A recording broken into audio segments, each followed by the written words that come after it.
here's the real reason why. The real reason why white police officers kill blacks and they get a slap on the wrist or, due process. And even in the 60s, before we had these smartphones and everything, they were still, doing the same thing and then saying, hey, we just doing our jobs. You can't prove that it was misconduct or anything. But it dates back to, of course, slavery and how we was viewed, because it's only 2% that was slave owners. So the rest of the 98% of slaves and whites were poor or, middle class. Some of them was middle class, most of them were working class.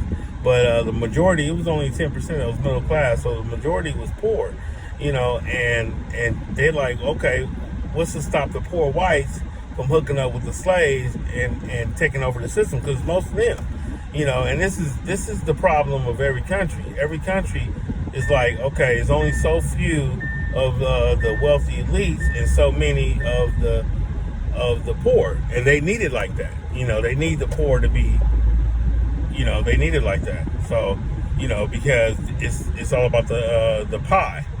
How many slices? The rich gets 8 slices of a 10 slice pie, and the 2 slices go to the majority.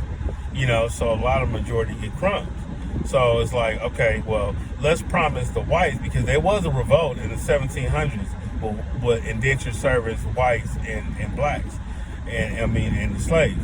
And they wanted to, ever since then, they knew, okay, we got to divide these two. So they come up with all this propaganda about us, about, we're not human beings. They had the scientists try to confirm this in the 1700s, that we're not full human beings. We're animals and stuff like that, and you're better than that. Even though you make just a little bit more than they make, because they don't make nothing, you are better and you got more privilege than they do. You got freedom and stuff like that. You have you can pursue freedom after 1775, after 1776 with the Constitution and Americans' independence. And a lot of people like, okay, we declared our independence, but what about slaves? They can't declare their independence, and that kind of hypocritical and stuff. So the propaganda, so that split the country with abolitionists and the people that's for slavery and stuff like that. And obviously a lot of the poor whites is gonna be, for slavery, because, they get certain perks out of it, and they got to keep that. They got to keep that in line. So I was in an employee's bathroom, and they said, and a lot of racial stuff is written on the walls. And one of the things I didn't know, because they literally tell us behind our backs, but one of the things I didn't know was they said that America is for whites and European immigrants. And I was like, oh, okay, yeah, that goes back. I did know. That goes back to, if you like, you're all right. If you're brown, stick around. And if you're black, stay back. That goes to that old model in America. So with the Lincoln versus Douglas debates was about, how equal can slaves be, even if they're freed? How equal can free blacks be? You know what I'm saying? Can they ever benefit from the Constitution? And then it was the Dredd Scott law. Dredd Scott law was like, the Constitution was never meant for Africans. And that law got turned over, but it kind of didn't. You know what I'm saying? If I tell police, hey, I got a gun, they going to search everything. And if a white person tell the police, hey, I got a gun, they're like, yeah, good job. Yeah, your Second Amendment rights. Yes. So that goes back to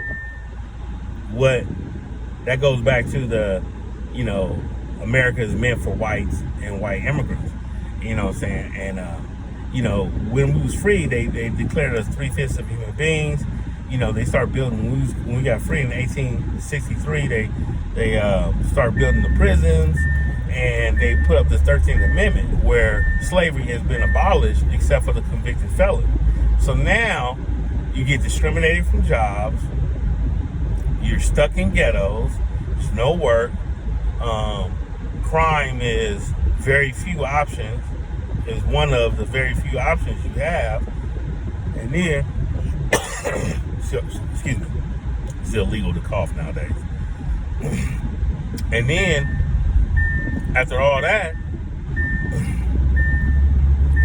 they stick blacks in. They stick blacks in, and the legal system is kind of like junctured towards poor Americans and specifically blacks because of the we could throw them back to slavery.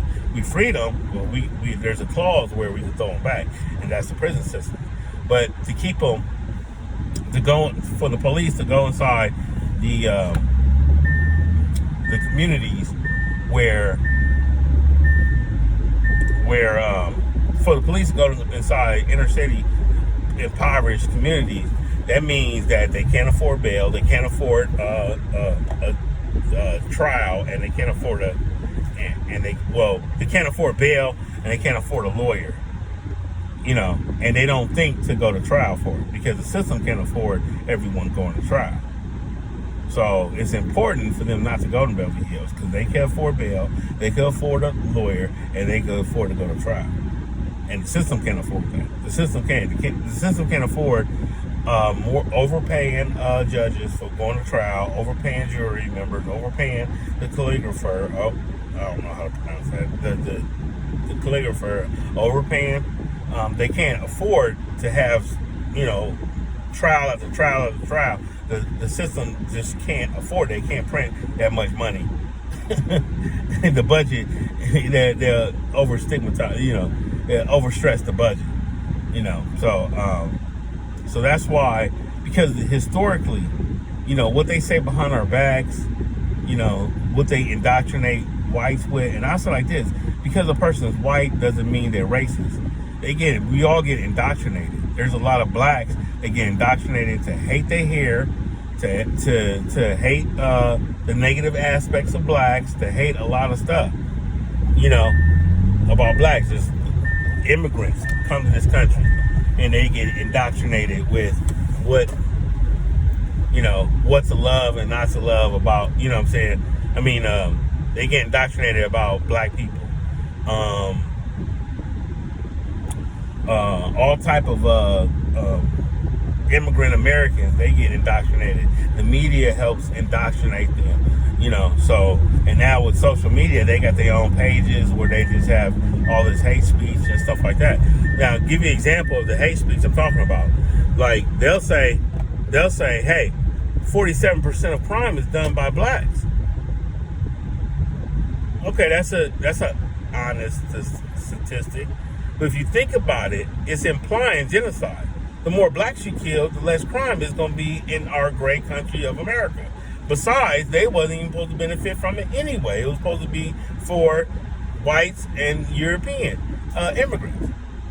So you look at that, and it's like, oh, okay, that's one of the other reasons why the police is killing blacks. Another reason is so many blacks are being prominent nowadays, and they're being stuck on the TV. I had a Latino friend said blacks look like they rich. I'm looking at all the poor blacks, and I'm like, where? I'm looking at my family members, and I'm like, where?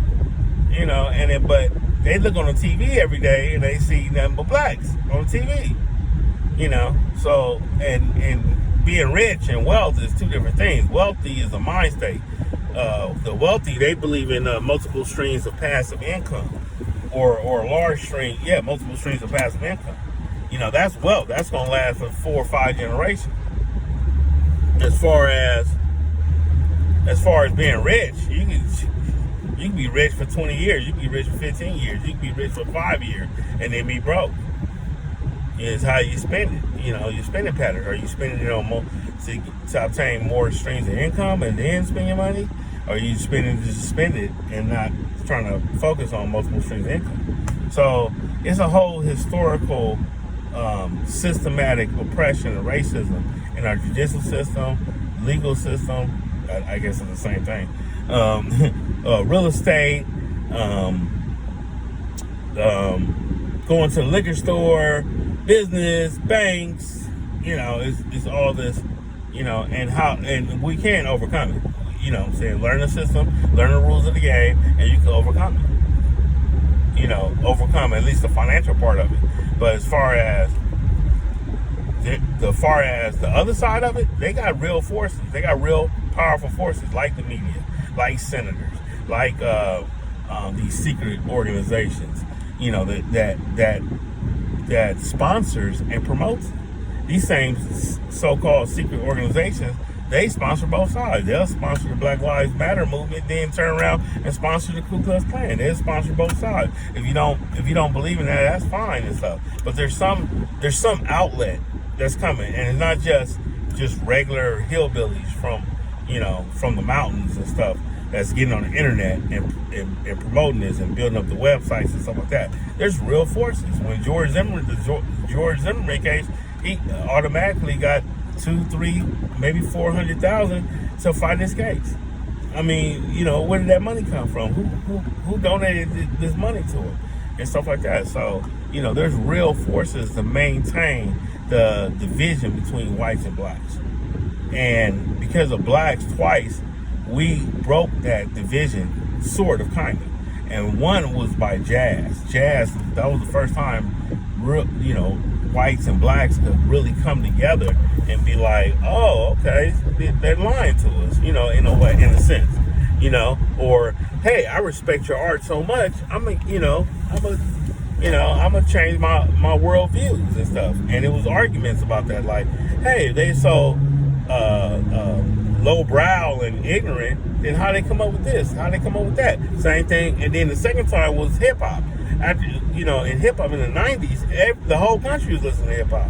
In the 90s, in the 2000s, the whole country. So a lot of these whites and Latinos and Asians that was listening to hip hop, you know, they're grown now. Some of them got kids. You know, so they teaching their kids not to hate. You know, they're not teaching that hate talk and stuff like that.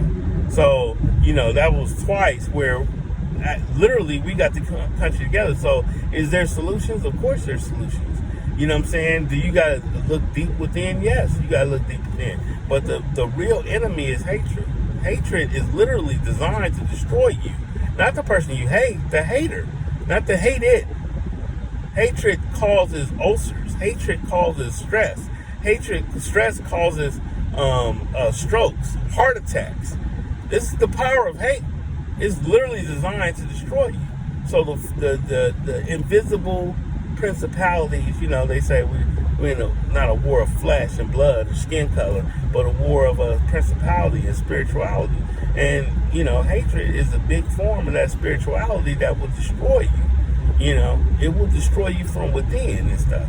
And the real design of hate is to not let you see your own light, not let you see your own God-given abilities, not let you see your own God-given talents, to focus on other people being the problem as your accountability for what you can do to improve your day. So my advice, my real advice is to look deep inside and improve yourself every day instead of pointing the finger at other people. 3 are pointed back at you. That everyone says that. Every time you point a finger, 3 is pointed back at you. That's some real talk and stuff. And as far as the protests and everything like that, man, continue, baby. You know what I'm saying? Do what you gotta do. You know what I'm saying? The frustration, people like, I don't know what the frustration. They know. Everyone knows. Everyone knows. Don't even try to convince them. Why are you even trying to convince the media? The media is part of the problem. They're part of a big problem. They're doing Black Lives Matter now, but 6 months later, they're going to do police shoot, you know, oh, this black did this black, you know, oh, the inner city did this, the inner city. You know, they're part of the indoctrination. So stop trying to convince them that, you know, that they're part of the problem. Because whoever you vote in, whatever senators you vote in, there's going to be a small faction that's going to try to keep this division between whites and blacks from happening, and because they don't want whites and blacks to surround the White House. If whites and blacks surround the White House armed, best believe Asians, immigrants, Mexicans, best believe they're going to be right behind. It's going to be the whole country, because everyone agrees America basically is white and black. So if you're American and you're not white or black, you're siding with one of us. So that's what they don't want. They don't want an armed insurrection, a revolution. This happens in every country. Every country has its own tactic. Every country's elite has their own tactic not to surround their palace. And it happened before. Bolshevik Revolution, Chinese Revolution, American Revolution, French Revolution. You name it. You name it. There have been revolutions, and a lot of times the elite was behind it. I can't prove that, but that's the conspiracy theory of it. So it gets deeper. The rabbit hole is a lot deeper than we all think. Alice in Wonderland, she fell down a rabbit hole. It's a lot deeper than what we all think. That's a phrase about life is a lot deeper than you think. All right, that's my message. I hope y'all understand it. Get some clarity of it, and try to do one thing to improve yourself today.